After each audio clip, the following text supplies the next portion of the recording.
Welcome to Michigan Reimagined, presented by T.A. Forsberg and Wagoner Financial. And here's your host, Chris Buck. So Lansing's been incrementally activating its downtown riverfront, first with Rotary Park, and now a massive playground that goes well beyond the traditional. Here to discuss the details of this amazing space is the president and CEO of the Capital Region Community Foundation, Laurie Baumer. Welcome to the show, Laurie. Well, thanks, Chris. Great to be here again. Yeah, it's good to have you back. I mean, we talked about Rotary a couple times, I think, in the recent years, and it's just an amazing space. I had a board retreat in the Accident Fund building, and we were up at the top floor where they have this big area, and I for the first time I've been at the top of that building. I looked down, and there's Rotary Park just smack in your face right on the other side of the river, and you could see the maintenance and upkeep. You know, that was one of my worries, right? It's like, make it beautiful, but can it stay beautiful? And the beach looked nice and raked, and the chairs were out there, and people were using them, and you got the sunset. I mean, it was just awesome. And then the lug nuts right behind there. So hats off on the project that's already done and really changed the way we use our waterfront. It really did. It was really fun to do it. It was a lot of hard work. Yep.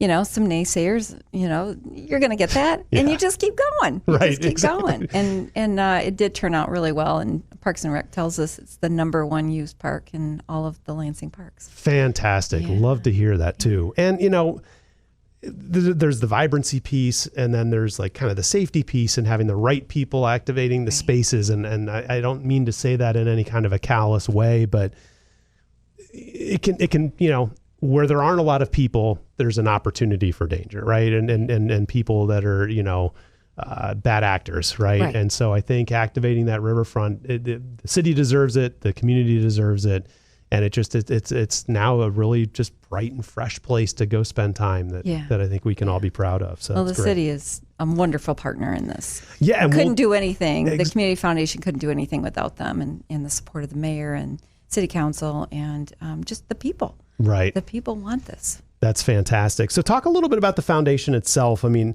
I'm familiar, but maybe some folks aren't out there talking about, you know, community foundation. What the heck is a community foundation? You know, where do you get your money? How do you govern? How does this work? How do you decide what projects to do? So talk us a little bit about the foundation as a whole. Yeah. Well, we're a nonprofit. Been around for about 38 years. And in a nutshell, we work to create vibrant, thriving communities in the Capital Region. Awesome. So that's a big thing. Yes. And more of that, please. Yeah. But it's really focused on three things. We work with charitable people who have their own ideas about what's important for the community, and they want help. They want somebody like us to help them make it happen charitably. Yep. Tax incentives. Yeah. And we work, of course, with nonprofits. That's what we're known for, grant making and helping them build a stronger engine capacity. Okay. Yep. And then the third thing is we lead initiatives, our own initiatives that create that vibrant community. So that's where Rotary Park came from. Got it. Okay. So obviously you mentioned partners. You talk about, you know, the city of Lansing. Does their parks department get involved? Oh, yeah. Because they handle it after it's built. Like, do they do the maintenance? And yeah. Okay, yeah, right. Yeah. So Brett Kaczynski at Parks and Rec is my go-to guy. Got it. Yeah, he and I are on speed dial. If there was still a thing, we would be on speed dial. But he's so supportive, and his staff is amazing. They keep the parks in such great shape with such a small budget. Right. Yeah. That's great. So Rotary Park is up and running. But if you go north of that, and I'll let you kind of share exactly where this is. And I mentioned to you off mic that I was driving around, and first of all, the screening is there with all the fence coverings that kind of talk about coming soon, and here are all the people that contributed and all that stuff. I was like, holy moly, I live here, and I didn't even know that this was happening, which is why I called you and said, you got to get on board and share the story so I learn and the listeners can learn too. So what are you doing and where are you doing it? Well, we do have a master plan that was developed for the riverfront years ago with urban planners, some experts at MSU and a city and what was the DEQ. Yep. Because you can't do anything without them. No, you can't. Environmental protection matters. That's right. It does. And so this plan for the riverfront, downtown riverfront, really is a string of pearls. Yep. In placemaking terms. Okay. So the first one was Rotary Park, but then I had a donor that just called me and she said, I don't know if you know this, but I support these all access playgrounds throughout the country. And I said, I didn't know that. And she said, I think you need to put a pearl on that string for an all-inclusive playground. And I said, tell me more. So we met. She's showing me pictures. I'm like, where have I been? I don't know what all-inclusive means. Right. And it is a thing. It far exceeds ADA requirements. It's intentional. So at the heart of it, it's inclusive. And it's not just the equipment. It's how you can move around the equipment. It's being intentional, like with monkey bars. There's 2 sets. If you're an able-bodied child, you're up there climbing just like you and I did in the old days, right? Yes. But right next to it is low bars. So if you're in a wheelchair or have some kind of physical disability that you can't climb like that, you can play right alongside kids that are. And no more are you cast to the side on this little piece of equipment just for you, right? Which is an ADA thing, right? Right. Yep. Not to bash ADA. No, understood. Great that we have ADA requirements. Everything evolves. Yep. It does, and this is the first of its kind in the region. Fantastic! Wow. Okay, so in the string of pearls, where is it being placed? It is on the opposite side of the river from Rotary, so at the corner of Grand and Saginaw. So if you know where the LCC Gannon ramp is, right across the street from that. Okay. And it's at the north. Corner. Yeah, it'd be the southeast corner, but it's the north end of Adado. Right. Okay. So now is Adado remains, right? It does. The concert venue and outdoor, all that stuff is staying. You're not cannibalizing that space. No. This was just north of that. Okay. No, it definitely complements that space. Right. Mm-hmm. So if you're in Rotary Park, you do cross that really cool bridge. Yeah. Actually, right, to get on the other side, and then the Adado Park, and then this playground. Yeah. So that's fantastic. So are there clearly this benefactor knows that this stuff exists in other markets. So, and this is going to be the one that we've got here. So what all is going to be, and how big is it? And like, what are the other features? You mentioned the monkey bars that I've got scars to prove I knew how that was done back in the day. I might need to use the lower ones this day. Yeah. Well, we have it in our minds of what a playground looks like. Well, there are very unique things in the equipment that I've never even heard or seen. Right. But again, having that accessibility component where any child can use those items. So specialty swings, a zip line, mini zip line. Yeah. And all kinds of things. I'll take you on a tour. I'd love it. But that playground is only part of the park. That's 10,000 square feet. Wow. Okay. Which is a big It playground. is. Yeah. But in addition, it's the whole park. So it's 66,000 square feet, and it includes riverfront features that, again, are totally accessible. There's a boardwalk where it's wide enough that you can actually have 2 wheelchairs passing. Okay. It's got an enormous deck for picnicking and fishing and anything else. So everything was done with the help of Disability Network, who has been a tremendous... I was going to ask if there was some sort of an engineer or someone who knows how to build these kinds of things. Yes. Well, we worked with the engineers too, but they really put a lens on inclusivity, not only for people with physical disabilities, but also developmental and sensory. So there's something for everybody. Wow. It's very intentional. And there's a parking lot inside. Okay. That is all handicap accessible. You cannot park there unless you have a disability. So, so everything has been thought through. Got it. And how has this been communicated to? I mean, it's certainly there are medical care providers and networks of probably mostly nonprofits, but community groups that assist people who have those kinds of needs. Did you engage them before you kind of launched this? Or I'm assuming they're all aware that this is coming. So even if I'm ignorant and didn't know that this was happening, hopefully the people that this is the audience to or for are going to know and be there on day one. Yes. Well, Disability Network was key in this Yep. because they connected us to various groups that did work with those families with children with disabilities. So we wanted to hear from them. So we surveyed them. They provided us feedback. The autism community also provided us feedback. So it couldn't be what we thought was going to be important. It had to be what they thought was going to be important. Right. And then the playground equipment company themselves specializes in this too. So Sure. this isn't their first playground. So like this, they've been doing these all over the country. Fantastic.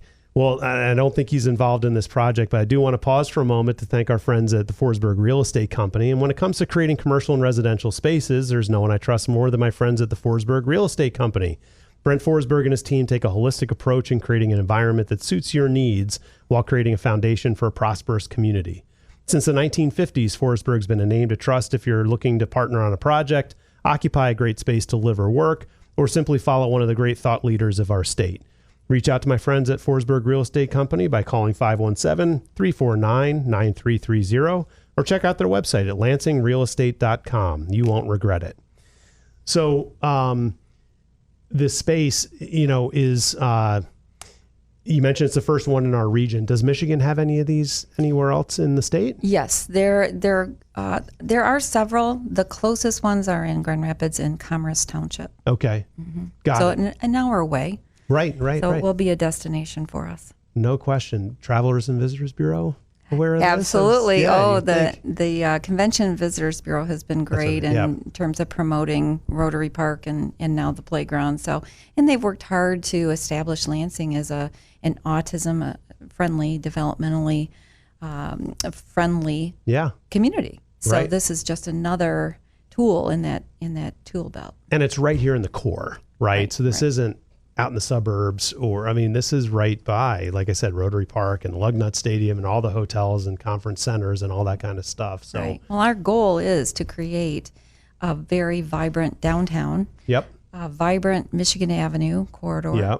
And to do that, we've got to concentrate our efforts. And we're not the only ones in this space. There are other leaders in this community that are working hand in hand with us, and CVB is one.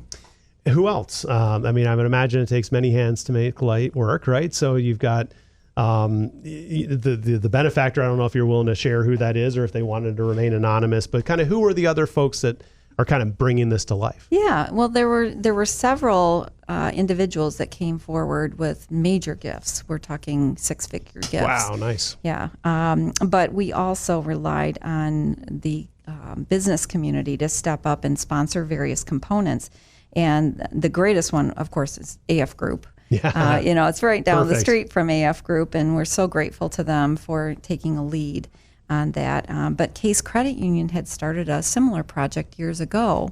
Okay. So they, brought things out of storage, and they had raised money. And so they said, hey, this is a great opportunity. Case Credit Union could, join forces with the Community Foundation, which is just up our alley. Good for them. Absolutely. Yeah. And Michigan Medicine, Mary Free Bed, Sparrow Health System, Peckham. Yep. Wonderful sponsor. And Coldwell Banker Hubble and auto owners. There were so many that stepped up. But I have to credit so many just individuals who heard about it and sent a check. It was fantastic. That's awesome. That's so great. So we're recording this in early August of 2023. What is the timeline for the place being open? Right around the corner. Wow. Weeks away. We're targeting mid-September. Okay. Yeah. That's going to be great. And I would imagine, like everything, there's got to be a seasonality to this.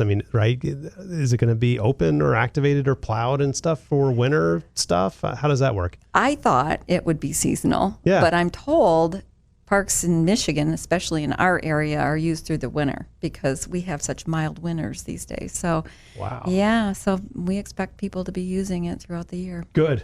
Yeah. We all need fresh air, and we need to stop being scared of winter. And my day job, I work on, driving Michigan's vibrancy. This podcast is a testament to that too. And we need to get out of our own way by complaining about the weather when the weather's, not good. Winter can be managed, Chris. Right? Well, I know, but we need to stop. We're our own worst enemy. But, I talked about Forsberg. I'm a big fan of Brent Forsberg, and he talks about. I am too, by the way. He's like, we need to activate winter. He's like, we need more restaurants that have just the right amount of those little heaters that take and the open bonfires and, and trailheads where you can go winter mountain biking and cross country skiing and just embrace winter and have it be fun. Well, and that is the core of Rotary Park, right? We've got an outdoor fireplace and we've got outdoor heaters, and now we've got Lansing Shuffle adjacent, right. So you can take your food outside on a mild winter day. Perfect. That's fantastic. Is there anything else you want to share about, what the foundation's working on, even outside of this particular park setup? Yeah, well, we have our next project in the wings, and I can share that with you now. Teaser. Yeah. Absolutely, and we'll bring you might be the first. Okay. So you might be familiar with Brunke Fish Ladder. Yes, in absolutely. Old Town. Yeah. I am sad to say that it took me years, just a few years ago, to go my first time. Okay. And it was to the Dam Jam concert. Yep. Which is now a big thing, and we support that. Yeah. Fantastic venue, and we are now going to move forward with a fish ladder music park. Is that right? Yeah. So what's that going to look like? Well, right now they've used it for a concert once a year. Yep. But it's all temporary installations, lighting, sound. There's no seating. Staging. You're right. Yeah. And the staging is even kind of so. Yeah. So we make it work. We make it work. That's this what is what we do. Yes. And so we looked at that and we said, my gosh, this could be a real amphitheater. And people love it just as it is. Imagine what it could become if we had seating, if we had ADA accessibility, if we had, amenities in the park like special tree lighting and fireplace such as Rotary Park, and that would draw in food trucks and people and plug and play music. So, yeah. Oh, that's fantastic. Now, I get to the Brunke Fish Ladder very differently than I will get to Play Michigan, your new spot. Remind me, is that really close? It's right next to the dam. So the fish ladder was engineered to help fish spawn upriver, right? Yep. Not sure that happens a whole lot, but it's a cool architectural structure in itself. Right. And a landmark. So it is almost to Old Town, just south of Cesar Chavez. But I mean, from like Rotary Park to Play Michigan. Yep. Does the river just kind of, is it really just kind of a hop, skip, and a jump? Yep. It's just maybe 3 blocks. So perfect, right? Mm-hmm. Okay, so that is definitely part of the chain, the string of pearls, right? It sure is. Because again, shame on me for all the walkability and bikeability and everything that I talk about on this show.